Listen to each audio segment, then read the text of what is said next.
Olá, tudo bem? Luciana Cristina, gestora do projeto Mulher Luz da Bíblia, e nós estamos aqui mais uma sexta-feira, mais uma semana para a gente estar falando de mais uma mulher da Bíblia. Eu quero falar de uma mulher hoje muito especial.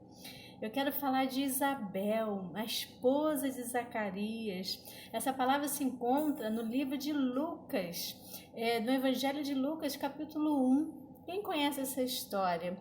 Essa história veio ao meu coração no dia de hoje. Eu falei, nossa, como eu preciso ouvir essa história. E quantas mulheres precisam também ouvir essa história. E eu te convido, não só estar me ouvindo nesse vídeo, mas também estar lendo a sua própria palavra. Amém? Então me acompanhe, vamos lá.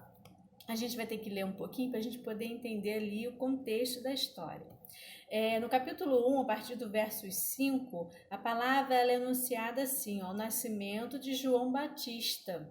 Pois nos dias de Herodes, rei da Judéia, houve um sacerdote chamado Zacarias, do turno de Abias. A mulher dele era das filhas de Arão e se chamava Isabel. Ambos eram justos diante de Deus, vivendo de forma irrepreensível em todos os preceitos e mandamentos do Senhor. Eles não tinham filhos porque Isabel era estéril e os dois já tinham idade avançada. E aconteceu que, enquanto Zacarias exercia o sacerdócio diante de Deus na ordem do seu turno, coube-lhe por sorteio, segundo o costume sacerdotal, entrar no santuário do Senhor para queimar o incenso. Durante esse tempo, toda a multidão do povo permanecia da parte de fora orando. E eis que apareceu a Zacarias um anjo do Senhor, em pé, à direita do altar do incenso. Ao vê-lo, Zacarias ficou assustado e o temor se apoderou dele. O anjo, porém, lhe disse: Não tenha medo, Zacarias, porque a sua oração foi ouvida. Isabel, sua esposa, dará à luz um filho, a quem você dará o nome de João. Você ficará alegre e feliz, e muitos ficarão contentes com o nascimento dele, pois ele será grande diante do Senhor, não beberá vinho nem bebida forte, será cheio do Espírito Santo, já desde o ventre materno. Ele converterá muito dos filhos de Israel, do Senhor seu Deus, irá diante do Senhor no espírito e poder de Elias, para converter o coração dos pais aos filhos, converter aos desobedientes à prudência dos justos e habilitar para o Senhor um povo preparado. Então Zacarias perguntou ao anjo: Como terei certeza disso? Pois eu sou velho e a minha mulher também já tem idade avançada. E o anjo respondeu: Eu sou Gabriel, que estou a serviço de Deus e fui enviado para falar com você e lhe trazer essa boa notícia. Todavia você ficará mudo e não poderá falar até o dia que estas coisas vierem a acontecer, porque você não acreditou nas minhas palavras, aos quais no devido tempo se cumprirão.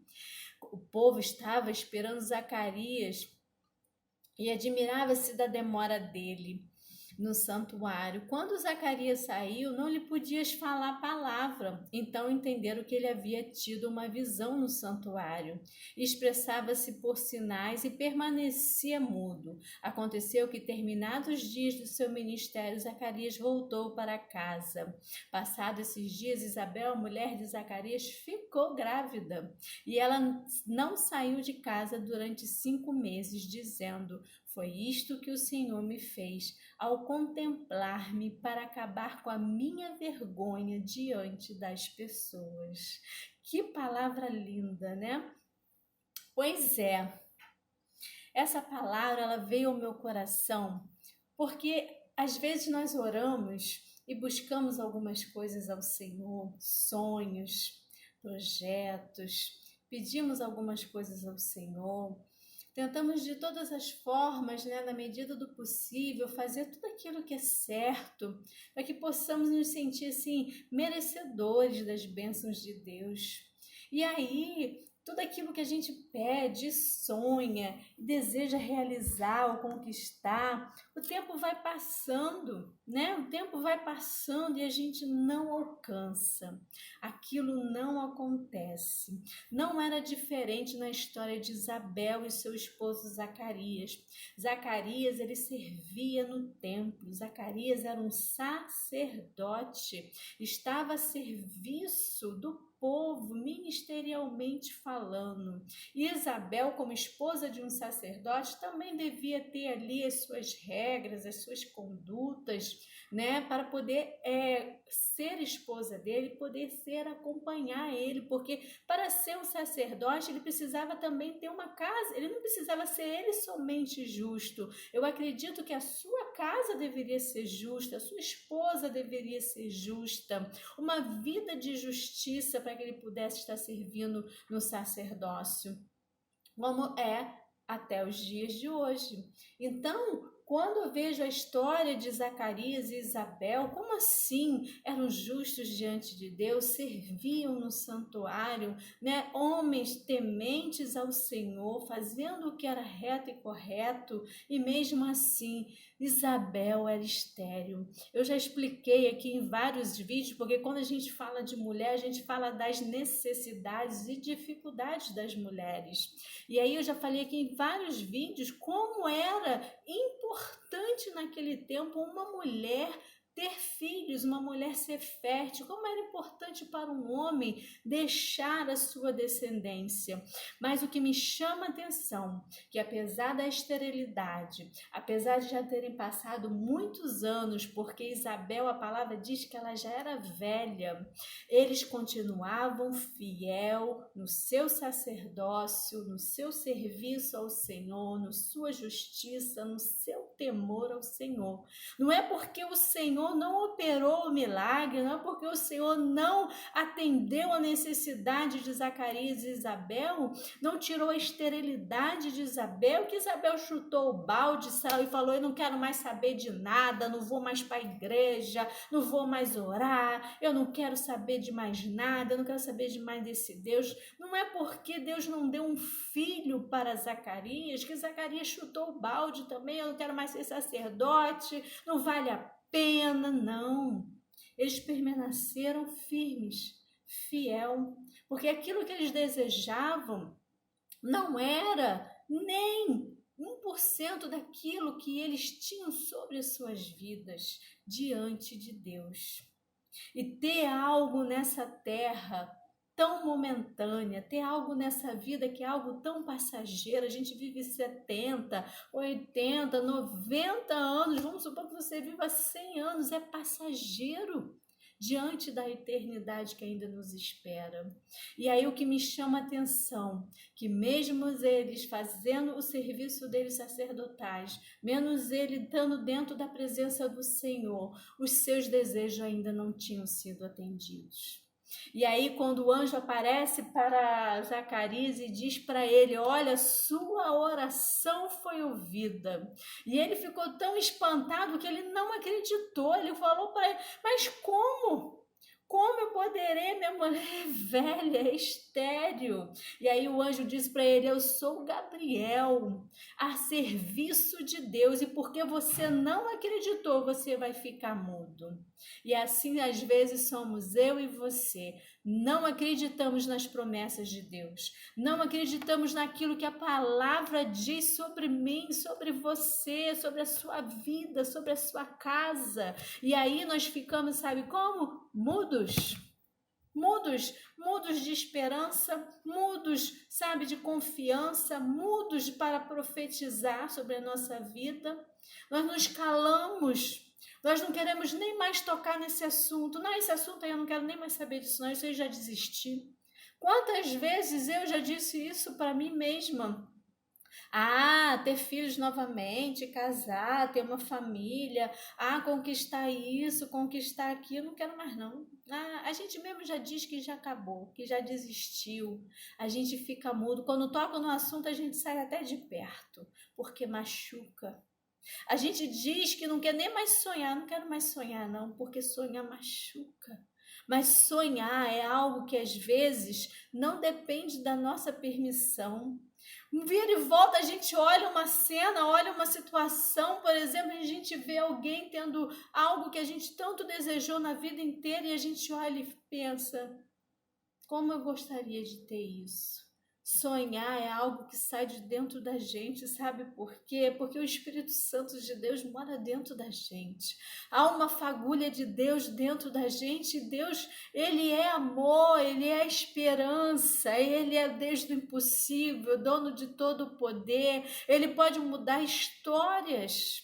Como Ele mudou a história de Sara, que era infértil. Como Ele mudou a história de Ana, que não podia ter filhos. Quantas histórias, se você for lá no canal, no YouTube, ver quantas histórias transformadas, mudadas, destinos que você nem imaginava serem transformados de uma forma tão radical, porque Deus ouviu a sua oração. Por mais que tenha passado o tempo, por mais que as circunstâncias tenham dito não e continuem dizendo não, Deus ainda tem algo especial para você. Deus ainda está ouvindo as suas orações. Deus ainda pode se apresentar diante de você a qualquer momento e dizer para você ouvir a sua oração. Então não emudeça os seus lábios. Continue profetizando. Continue anunciando as boas novas do Senhor, continue seguindo, caminhando na presença, porque aqueles que caminham com Ele colhem daquilo que é dele. Aqueles que caminharam junto com Jesus, aonde Jesus ia, uma multidão acompanhava Ele. Uns por curiosidade, outros porque sabiam que Ele é o Messias, uns porque queriam traí-lo. Havia diversos motivos pelos quais aquelas pessoas estavam acompanhando. Mas a palavra não volta vazia e eles recebiam aquilo que dele saía, virtude emanava do Senhor a todo momento. Aquela mulher do fluxo de sangue, ela chegou perto por detrás, abaixou e tocou nas orlas dele, saiu virtude e ela foi curada. Continua na presença, continua no sacerdócio, continua servindo, louvando, adorando, crendo, confiando, falando que Ele é bom. Deus é bom, continua sendo bom. As suas misericórdias não têm fim, se renovam a cada manhã. E pode ser que nessa manhã o anjo acampe ao seu lado e diga para você: eu ouvi a sua oração. Não perca as esperanças. E a palavra do Senhor vai dizer uma parte que eu achei muito interessante, que a palavra diz que muitos iriam se alegrar com a alegria deles, que muitos iam se alegrar com aquele nascimento. Se vocês não sabem, o filho de Isabel era João Batista, aquele que andava pelo deserto dizendo: arrependei-vos, dizendo raça de vivos, aquele que foi à frente do Senhor, preparando o caminho da vinda do Senhor, aquele que teve a cabeça decapitada, aquele que batizou Jesus. O filho de Isabel foi João Batista. Se lembra do filho de Ana? O filho de Ana foi Samuel, profeta, juiz, homem de Deus. Vocês se lembram da descendência de Sara? Vocês se lembram do filho de Ruth, que entra na genealogia de Jesus? Vocês se lembram da história de Raabe? Pois então, Deus tem algo muito além daquilo que você tem pedido. Deus tem um propósito na sua vida. Por isso, talvez, algumas coisas ainda não tenham acontecido. Mas, como eu costumo dizer, para Deus não é impossível. Há um propósito. E aquilo que Ele der a você vai ser um propósito grande, gigantesco na sua vida. Porque Ele não faz nada por acaso. Ele não faz nada por fazer. Ele não fez eu e você por fazer. Ele tem um propósito muito especial nas nossas vidas. Amém? Um grande beijo, fiquem com Deus. Abra sua boca, não se emudeça. Declare o quanto o Senhor é bom na sua vida e o quanto o Senhor pode ser bom na vida de todos. Amém? Um grande beijo, fiquem com Deus e até a próxima sexta-feira. E, por favor, compartilhe com outros.